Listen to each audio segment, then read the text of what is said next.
Hello everyone, welcome to the Analyst of Vajiram and Ravi.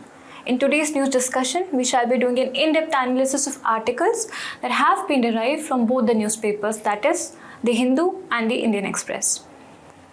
Also a gentle reminder that the handout of this analyst will be available in the description below, so do check it out. Now let's have a look into the table of contents. The very first topic of the day is the hot topic that is going on, which is the new violence case. Clashes have been observed in various parts of Haryana, prominently in the Nuh district of Haryana. So we will have a look into the case study of communal violence in India. After that, we will understand what is Article 370 along with its background, its evolution, and what implication it has for Jammu and Kashmir. The third topic is about superconductivity, which is in news because the prospectus of discovering superconductivity in room temperature has recently been published in some scientific papers. In the fourth article, we will look into the status of cheetahs in India.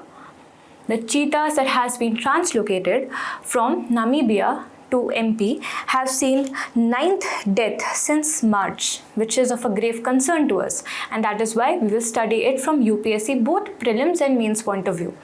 After that, we will have a prelims kind of discussion on this body, which is called GST Council. This is there to implement and regulate the imposition of goods and services tax reforms in India. So let's get started. In the first topic, the country has seen horrendous acts of communal violence across various districts of Haryana.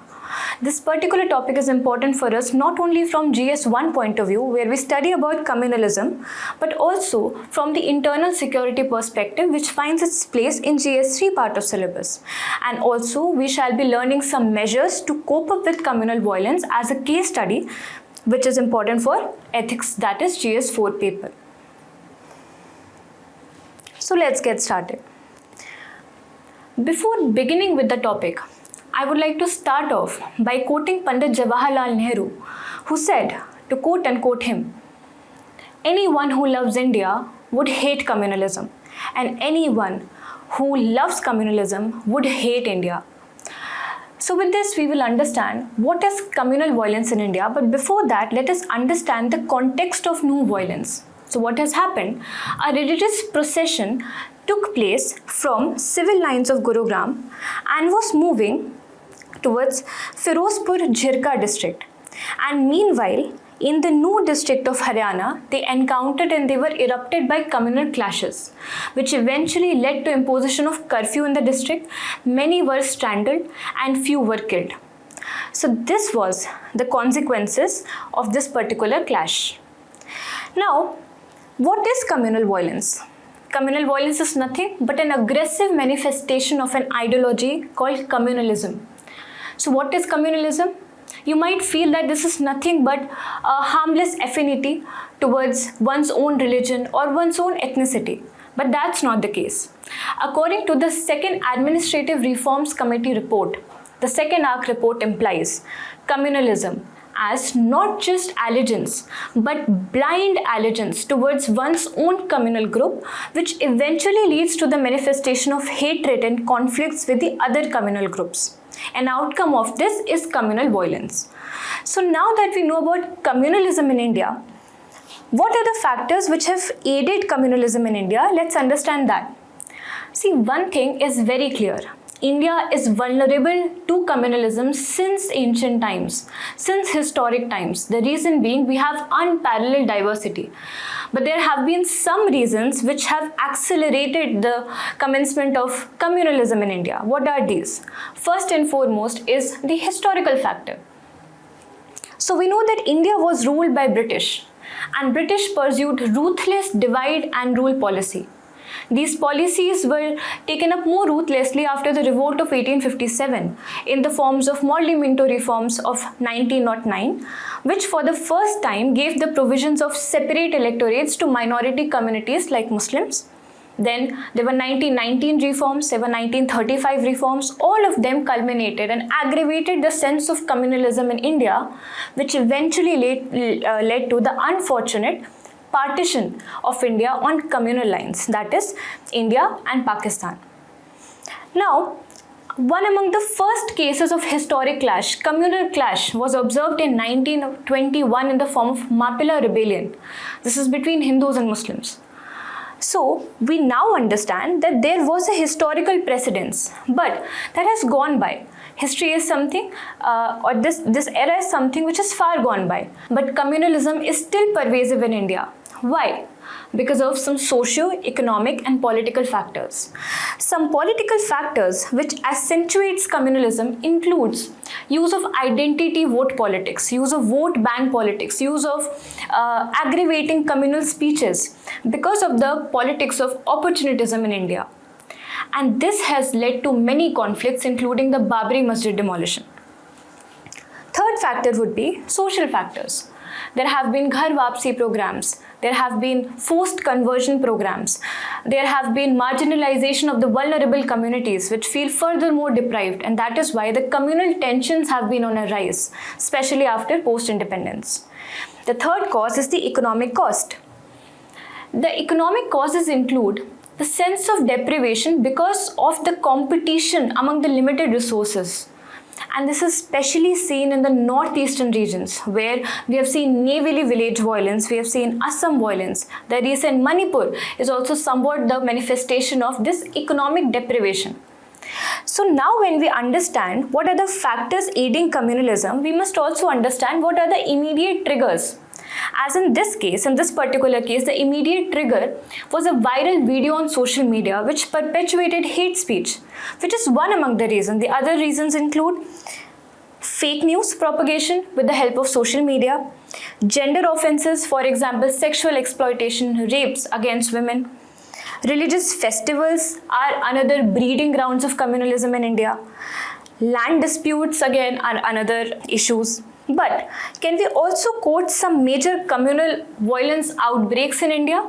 It all started since Mappila and has Muzaffarpur riots, Assam violence, Babri Masjid incidents, Kashmiri Pandit exodus, anti-Sikh riots of 1984 and the Neeli village massacre of 1983. These are some of the cases, some of the instances where communalism manifested itself into communal violence in India.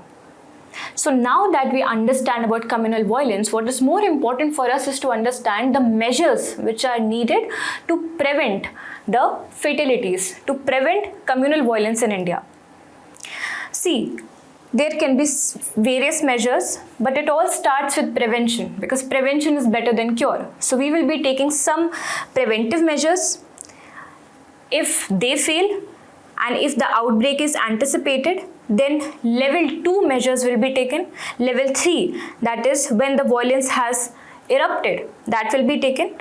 And post-violence measures. In case we have failed to curb the violence, then we need to take some post-violence measures as well. So then what are these measures? Let us study them in detail. First of all, what are the preventive measures? Everything involves participation of community because that is the key tool to governance. So community level participation includes imparting liberal values, especially to the school students, especially making our youth understand that we need to work on liberal values, especially while being in a country, being in harmony in a country like India. We also need to impart a sense of nationalism in the mind of citizens so that they understand that the sense of nationalism, the feeling of nation is much up and above the sense of communalism or the sense of community. Second, we can appoint peace community on secular lines, having members from all the faiths, and this should be appointed in each and every district of India, and they should be having regular meetings so that deliberations can go on, so that any such riot, any such communal violence can be nipped in the bud before its occurrence. The third is to have community policing. Now, in the case of community policing, you bring the police and the community together to form a more vigilance environment in the district so that such cases of communal violence can be nipped. One example is Friends of Police campaign. This is done under various districts by Delhi Police also, where citizens participate. They provide vigilance, they provide security surveillance, and they also help the police for the cause. Then comes measures at administrative level. See, each and every district needs to have a crisis management plan well before such events have erupted. This is more so important for those demographic areas which have had a history of communal violence. So, a set of instructions, a set of standard operating protocols should be made in place well before. For this, a special officer can also be appointed to give directions. Next is building of trust among the people, especially the marginalized communities, especially the minority communities.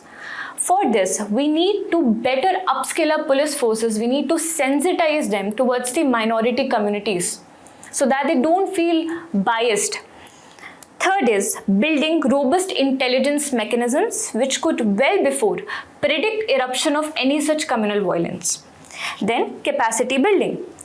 According to United Nations, a country should have about 220 police personnel over lakh of population. But in India, we are in devoid. We are only operating at 130 police personnel per lakh.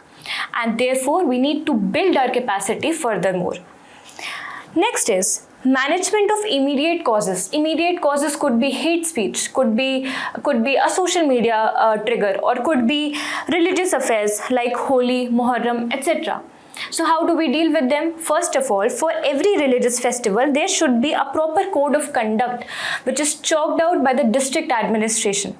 Second, we should be having special security arrangements in order to protect the places of worship so that any encroachment on them, any unnecessarily infrastructure development on them, any damage on them can be averted. If the preventive measures have failed and the outbreak is anticipated, then what do we need to do? First of all, we need to enforce some legal measures that we have with us. For example, in NCRPC section 151, we have a provision of preventive arrest. Second, we can impose curfew in the region with the help of section 144 of Indian Penal Code.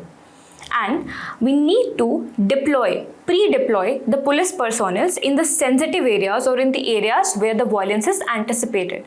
This was done by the administration of no district as well. They already had deployed police personnel in the place. Now what will we do if the violence has occurred? First of all, we need to have quick enforcement of the standard operating procedures that has been already created under the crisis management protocols. Use of force can also be used. Enhancing abilities is another measure where we will call upon central forces to augment the state forces, and in case the situation gets worsened up, we also need to create a standby force which will become operant at that time. Then on immediate level, we need to curb the spread of fake news or any sensitive news. So therefore, censure on social media, censure on fake news is essential. So that censure on media also is essential, because media, what it does, it sometimes can follow up very insensitive news and spread it out. For example, the number of live deaths. So this can further aggravate the situation. So therefore, both internet and media needs to be censured at that moment. What are the post-violence measures?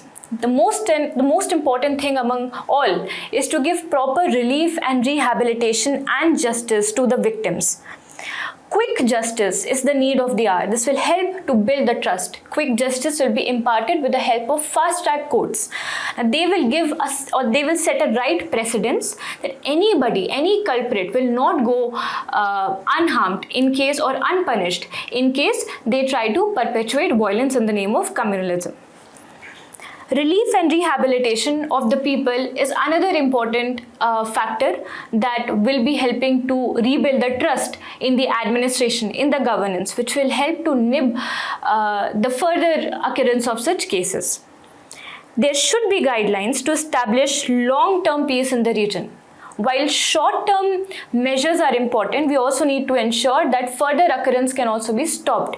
And Sachar Committee recommendation on his report published in 2006 are some of the way forwards in this regard. Also, there needs to be proper and regular monitoring and surveillance in the district level so that such cases can be stopped. Okay. Now let's get into the second article here. Post 1957, President retains power to scrap Article 370 according to Supreme Court is the article where we will be dealing about the topic of Article 370. Article 370 is the one which empowered Jammu and Kashmir state, which gave it special status as compared to the other states of the country. But what led to Constituent Assembly having Article 370 in the Constitution? So let's understand the historical background. So what happened? India Independence Act of 1947 empowered the states, empowered the provinces to be a part of either the Dominion of India or to be a part of Pakistan. This particular state of Jammu and Kashmir, which is ruled by Maharaja Hari Singh, was not willing to join either of them. They wanted to be independent, but then there were, of course, some security concerns, there were aggressions as well. So there was a political movement led by Sheikh Abdullah, who said that and who imposed that Jammu Kashmir should be joining the Dominion of India so that it can stay in the protected hands. As a result of this, Raja Hari Singh finally agreed and an instrument of accession was signed between Indian government and Raja Hari Singh, and as a result of this, Jammu and Kashmir became a part of India. But then of course, the people over there required special status. So this special status was given to them by instilling Article 370 in the Part 21 of the Constitution. This Part 21 has space for all the temporary, transitional, special provisions, which clearly meant that if an article is coming in this part of the Constitution, it can be repealed, it can be removed, it can be changed. That was the idea. But then, of course, because the state government, the Jammu and Kashmir government was not very happy with having the Article 370 only. So therefore, they also demanded for other provisions. For example, having the section 35A in this particular article, which gave a special status to permanent residents of the Jammu and Kashmir. That was the second privilege they were given. Also, there was a provision of constitution of a constituent assembly. This constituent assembly was empowered so much so that any changes in the Article 370 could only be made possible after due deliberation from this particular constituent assembly. Now here comes a bone of contention. Under section 3 of Article 370, there is a provision on how we can remove Article 370. And this provision required that a presidential order should be passed, but only after due deliberance with this Constituent Assembly. The interpretation of the Constituent Assembly is the reason why Supreme Court nowadays is hearing cases on the constitutionality of removal of Article 350 and 35A of the Constitution. What is the debate? While some sections say that Article 376 of the Constitution was amended, where the interpretation of this Constituent Assembly was said to be that this is going to be the State Legislative Assembly of Jammu and Kashmir. So Constituent Assembly is nothing but the State Legislative Assembly. Whereas the other part of the interpretation says that this Constituent Assembly ceased to exist after 7 years of working. And since there is no Constituent Assembly in reality, therefore, this particular provision should be made a mandatory provision and should be removed from this Part 21 of the Constitution, because it is not a temporary, in fact, it is a permanent provision. This is the other side of the coin. This is the other argument of the debate. What has happened currently, that Jammu and Kashmir has been ripped off of the special status, and this Constitution order of 2019 application to Jammu and Kashmir as accordance with the presidential order was imposed, and which led to abrogation of Article 370 and 35A in the Indian Constitution, which took away the special status. So what were the changes which happened? First of all, this particular order was placed in August 5. So let's analyze what has been the status of Jammu and Kashmir before August 5 and after August 5. So before, it has a special status, and now it is in equality in tandem with all the other states of the nation. Previously, it had a separate flag. It also had dual citizenship. One were the permanent citizens of the Jammu Kashmir and the other were the non-permanent resident, that is the general citizenship of India. But now, Jammu Kashmir has only single citizenship. Now, Jammu Kashmir no more has a separate flag, it only follows Tiranga, that is national flag. Previously, there were no reservation provision for minorities like Hindus and Sikhs. But now, minorities are eligible for about 16% reservation. Indians from other states back then could not buy property or land in the territory of Jammu and Kashmir, but this part has also been abrogated and now anybody can buy a land with some, of course, specifications. RTI previously was not applicable over there and therefore a lot of corruption cases were upsurging.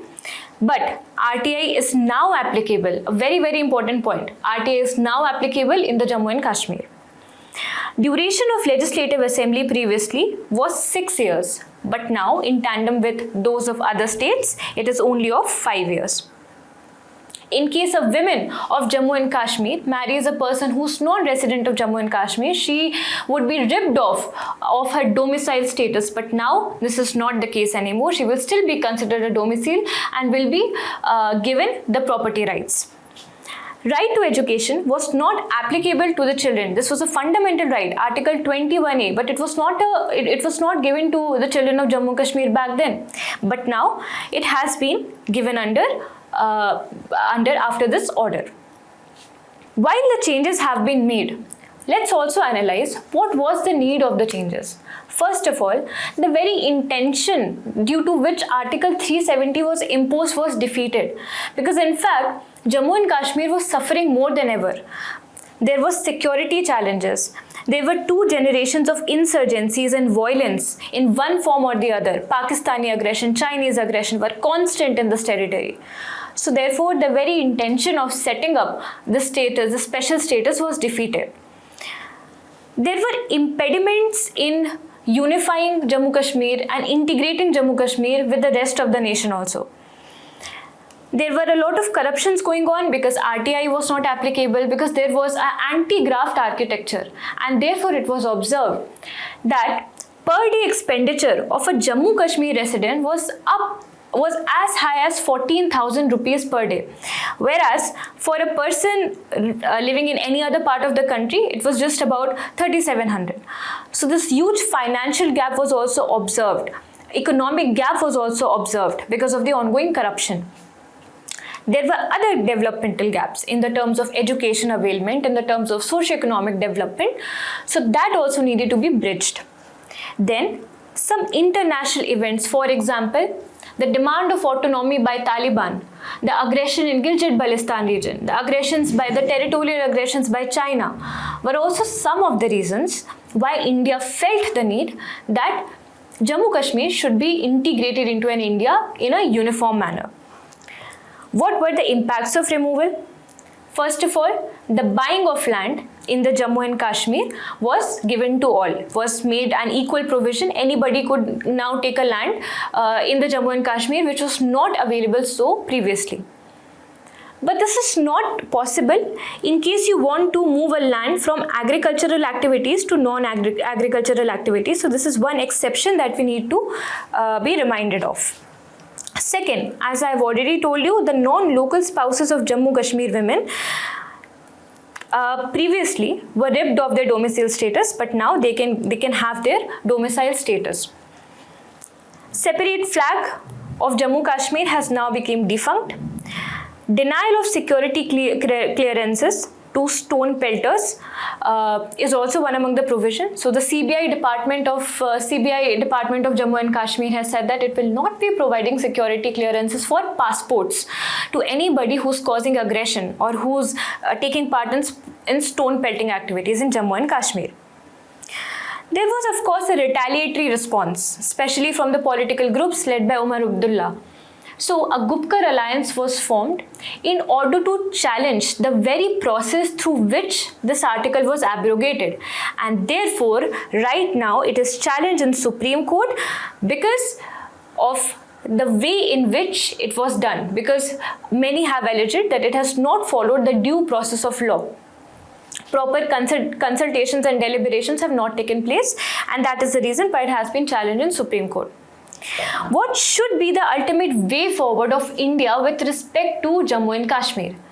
See, Jammu Kashmir has seen a really long history of security vigilance, and this dreadfulness inside the citizens of Jammu Kashmir needs to be tackled.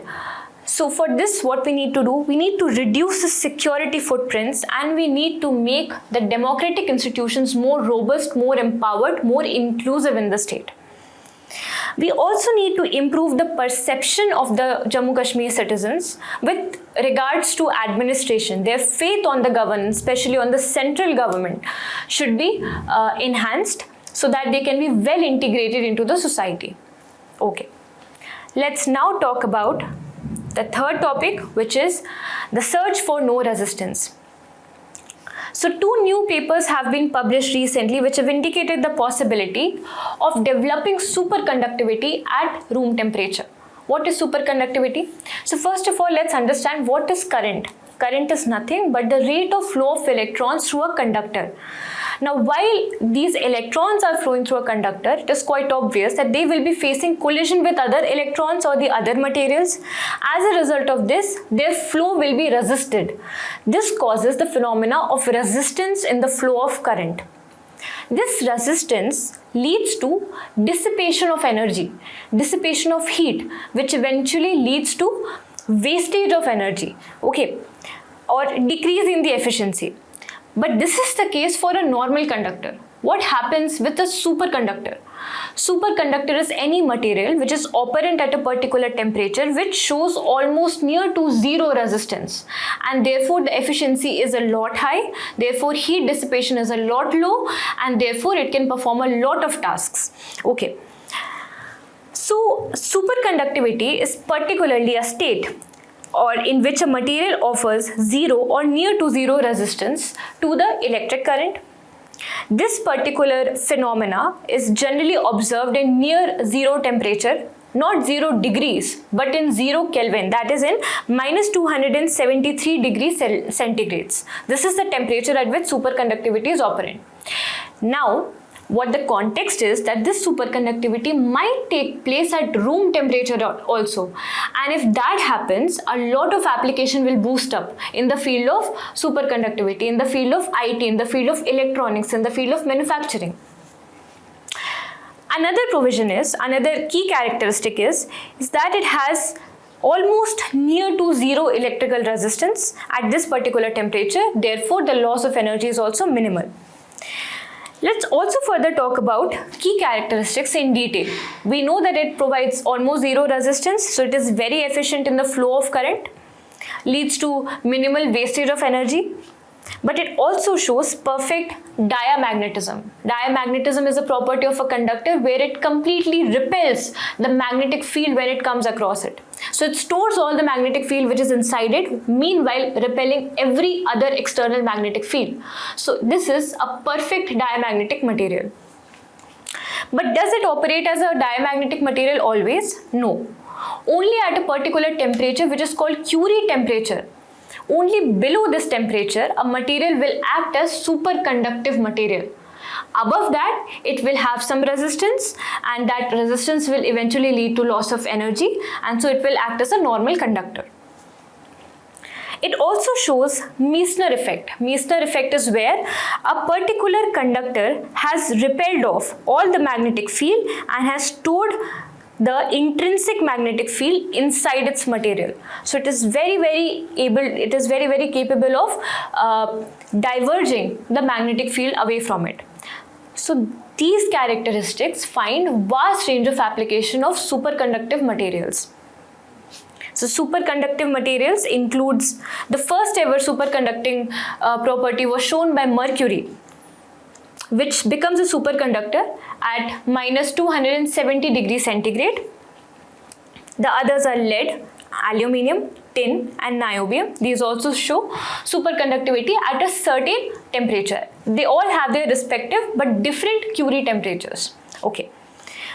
When we have looked upon the characteristic, can we also analyze their application? Yes, we know that it shows strong repulsion towards the magnetic field, and this is the application on which bullet trains are based on. The maglev trains, which is the core technology of bullet trains, works on this very principle where least amount of friction takes place between the main train and their tracks. And therefore, this particular superconductivity principle is required in the operation of maglev trains. Not only that, the MRI scans also utilizes this particular property, the Meissner effect property of superconductive materials. Superconductivity, since they have near to zero resistance, they can also be used for zero energy transmissions, they can be used for transportation, they can be used for scientific researches and whatnot. So therefore, this is a developing research field. A lot needs to be discovered more. This is about superconductivity. Talking about the fourth topic of the day, and a very, very important topic, because another female cheetah has died in Kuno. This has been the 9th death since March, since the time they have been relocated from Namibia. So now let's understand the status of cheetahs in India. The word cheetah itself comes from the Hindi word of cheetah, which means to be spotted. They were very, very dominant in the Indian subcontinent till 1952, because that's when India saw its last cheetah and it was declared extinct from India.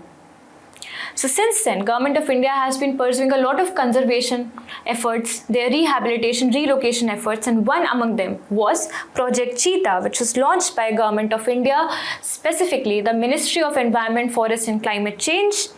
This is a part of Project Tiger itself. And the agenda is to translocate the extinct cheetahs from Africa. This in fact forms world's first intercontinental translocation project of any species, because this has not happened so far. Not only that, it also receives funding from CAMPA, that is Afforestation Management Funds, and also from the funds allocated to Project Tiger by the central and state government. Now, when we know that the Project Cheetah is talking about relocation, what is the site that is chosen for relocation? This is Namibia, the Namibia Wildlife Sanctuary of Africa. Why this particular site has been chosen?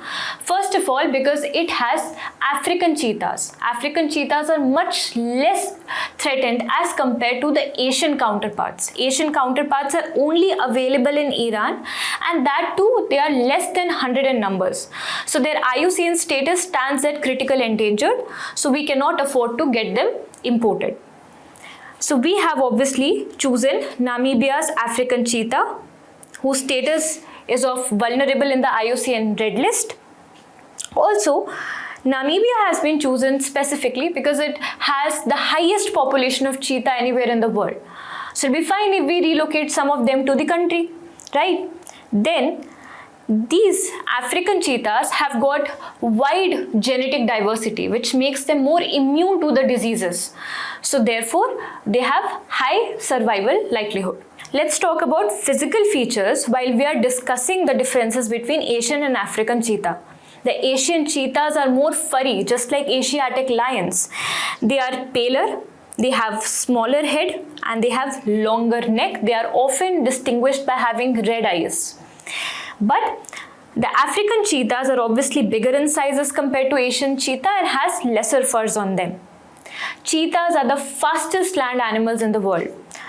This makes me to analyze what is the characteristic of an African cheetah.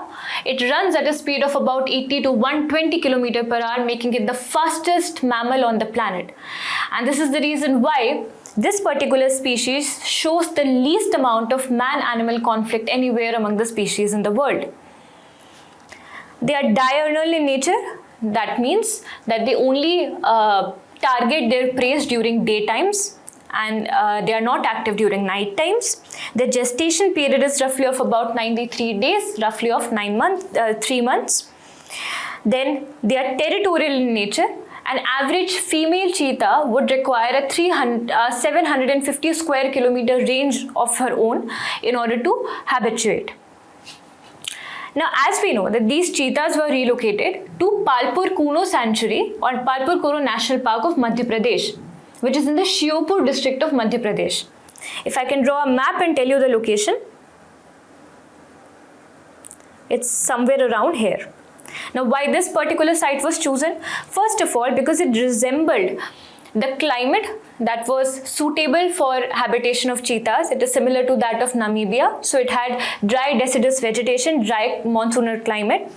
They had similar prey base as compared to what these cheetahs were receiving in the Namibian deserts. The contiguous forest landscape is another very, very important factor. For example, we have Shivpuri forest reserves over here. We have Panna tiger reserve over here. We have Ranthambore tiger reserve over here. So we know that these species are territorial in nature. They are supposed to move out of their ranges.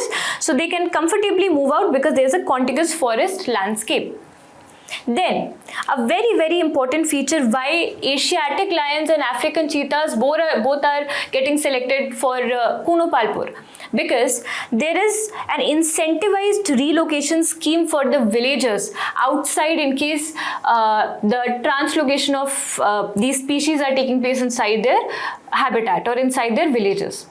So this is a social factor which has led to government giving Kuno Palpur all these cheetahs of India. But then we have seen that there have been many unfortunate deaths going on. What are the reasons for this? First and foremost is infections that they are getting due to the collar tags that the Wildlife Institute has used, that the forest departments have been using in order to geotag them. Why? Because these collars, due to the humid environment, have caused infection around their necks, which has led to their overall deaths. Second, they have found difficult to habituate, difficult to adapt in an area as small as Kuno Palpur, because the Namibia forest was about 7 times larger, and so they could very freely move around it, whereas the carrying capacity of Kuno is already of 21 cheetahs, and this is also over exaggerated to a lot extent. There is also lack of prey base. The amount of animals that these cheetahs are umbrella species, their death also signifies the health of the whole ecosystem. So definitely there is a lack of prey base, and therefore these are dying. It also signifies that the overall biodiversity of Kuno Palpur is also somewhere compromised. Okay. Now coming to the last topic, this deals with Indian economy, GS3 part, talking about 101st constitutional amendment which gave us the GST reforms, goods and services reforms. The news is that 28% GST stays on online gaming and casinos, but reviews after 6 months. This has been given by GST Council. So let's learn about this body. The GST Council is a constitutional recommendatory body which established or finds its place in Article 279A Clause 1, which will be constituted by the President. And what is the function? Its function is to make recommendations on the implementation of GST reforms across the country. Who forms the member? Who are the members of GST Council? See, GST framework has altered the federal fiscal structure of the whole nation. So it has got something to do with center as well as the states. So joint implementation is required. Therefore, members from both central government and state government are part of GST Council. So it is obviously chaired by the Minister of Finance. It also comprises of Union Minister of State Finance from the center, and from the state level, states can nominate ministers. A minister could be Minister of Finance, could be minister related to any taxation laws, or any other minister nominated by state government. This is very, very important fact from prelims point of view. You need to understand that it's not just the finance minister of states who will be elected or who will be made a member of the council. It can be any nominated member from the state. Okay. What are the functions? Their functions are specified under Article 279A Section 4, which elaborates that any changes to be made in the GST in the GST law will first be recommended by the GST Council. So it can enact laws upon model GST laws. It can make laws on goods and services that may be subjected or exempted from GST. It can set up threshold limits of GST. It can set up GST rates, including floor rates with band special rates for raising additional resources, including during natural calamities, disasters, and it can also have some special provisions for states. So this is all about GST Council, and this is all about today's analysis. I hope you liked it. Thank you so much. Have a nice day.